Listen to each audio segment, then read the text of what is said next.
भगवान तो भविष्य में बनना है कि नहीं बनना। देखो जरा सा, कल मैं विचार कर रहा था, वो बागेश्वर वाला है ना, तो अभी वो दिल्ली में था, तो बहुत बड़ी थी, ख्याल में है कि नहीं है पब्लिक, और इतनी पब्लिक थी, लाखों की पब्लिक, ख्याल में लाखों की पब्लिक थी, और इतनी गर्मी, भीषण गर्मी, लाखों की पब्लिक, उसमें 4 आदमी तो मर गए सब भगदड़ में, समझ में आया कि नहीं आया। और बेचारे कोई 2 साल का बच्चा लिए, कोई 4 साल का बच्चा लिए, ऐसे माने जगह जगह लोग जाते हैं कि नहीं जाते, ऐसे जगह जगह ये भीड़ होती है कि धर्म के नाम पर, सोच होती है ना। कोई 4 साल का बच्चा लिए, कोई 5 साल का बच्चा लिए, कोई बेचारा अपना हाथ से अपना पंखा ले गए, बिजना अपने हाथ से लेके गए वहाँ पंखा, क्या इतनी भीड़ में कहाँ व्यवस्था बनेगी, समझ में। काहे के लिए गए, क्यों गए, सुखी होने के लिए, कि हमारी अर्जी लग जाएगी, हमारा लेटर निकल जाएगा, तो ये बाबा जी हमें सुखी कर देंगे। अब मैं आपसे कहना चाहता हूँ, जरा सा विचार करो, वे सब संगी पंचेंद्री हैं कि नहीं, मनुष्य हैं कि नहीं, इसी भरत क्षेत्र में, इसी क्षेत्र में तुम्हारे साथ रह रहे कि नहीं रह रहे, बोलो, बराबर है। अब विचार करो कि तुम्हारा जरा सा कर्म का उदय, जरा सा 19 से 20 पड़ जाता कि तुम अन्य जाति में पैदा हो जाते हो, वहीं बच्चों को लेके, घरवाली को लेके लाइन में लगे होते, संगी पंचेंद्री मनुष्य होके तो लगे वो जरा ही सा तो कर्म पलटना था। बोलो चलो छोड़ो, अन्य जाति की छोड़ो, अपनी जाति में आ जाओ।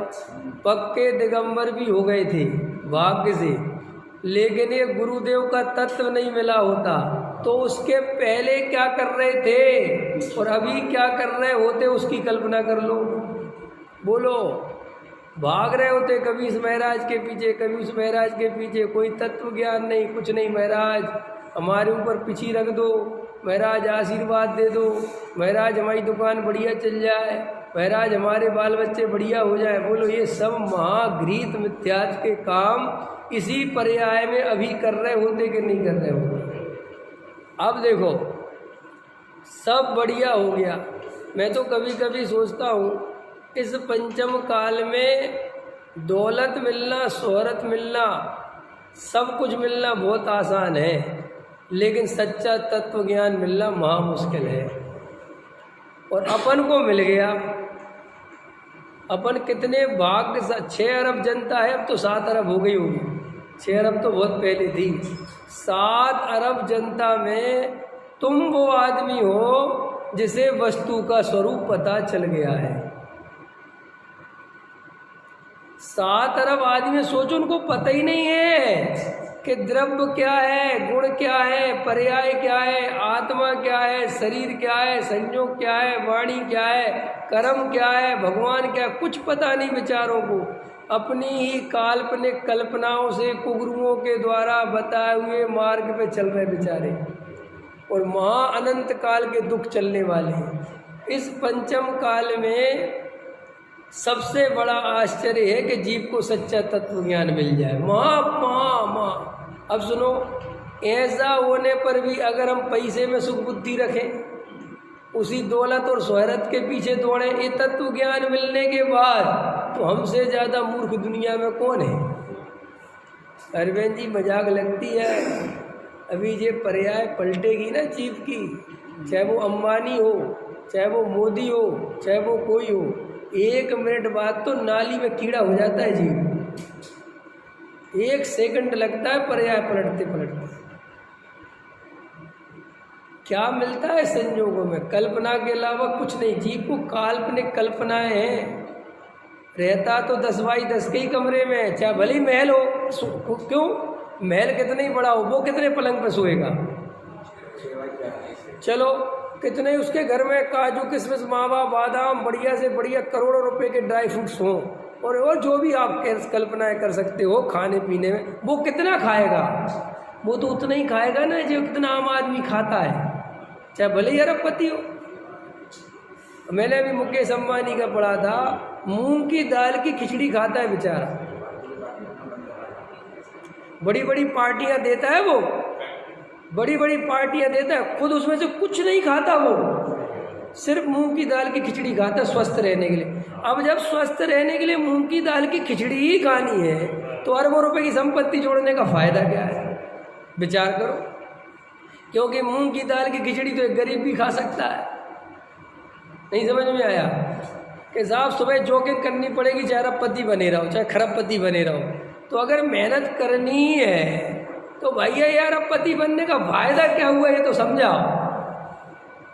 सिर्फ अरबपति बनने का एक फायदा हो गया कि तुझे कल्पना हो गई कि मैं बहुत पैसे वाला हूँ, बस इतना सुख, बस और कुछ सुख नहीं है। लोग तो पूछते फिर भी नहीं, उसके लिए अलग कर्म चाहिए। अच्छे अच्छे पैसे वाले हैं लेकिन यशस नाम कर्म का उदय नहीं है।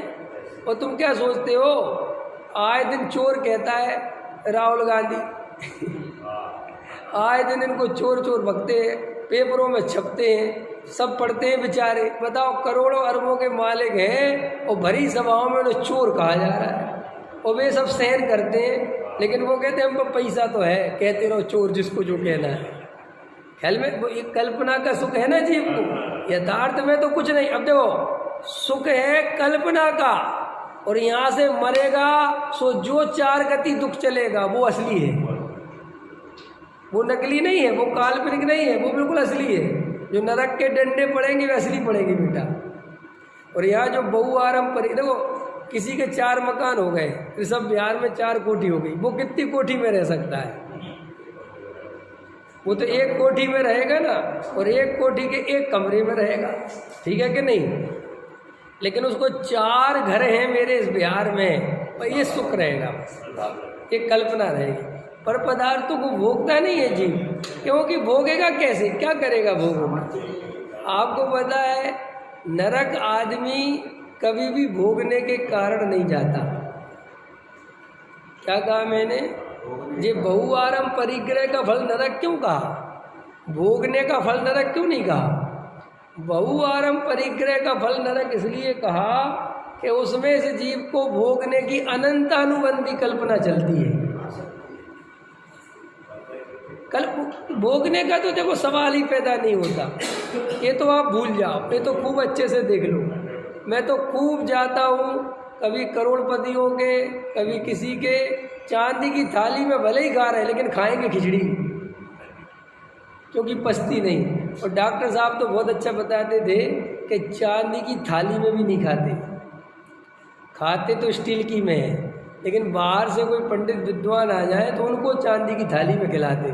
तो कह रहे वो तो हम खाते हैं, तो ज़्यादा बहुत कहते थे। बोले सेठियों का कैसा पुण्य है कि सिर्फ जोड़ो, किसके लिए? हम लोगों के लिए। कह रहे बड़ी से बड़ी गाड़ियाँ, बैठेंगे हम, मरो तुम। समझ में आया कि नहीं आया? फिर भी अपने को कल्पना नहीं छूटती। इतनी विचार तो करो, हमारा जरा सा कर्म का उदय ढीला पड़ता, आज हम लाइन में लगे होते, क्या होता? हमारा झाड़ फूक करवा रहे होते, क्या होता? और सुनो, महादुर्लभ पर्याय है मनुष्य पर्याय। संगी पंचेंद्रीपना शास्त्रों में क्या लिखा? ज्यों दुर्लभ लही चिंतामणि त्यों पर्याय लही त्रस्तड़ी।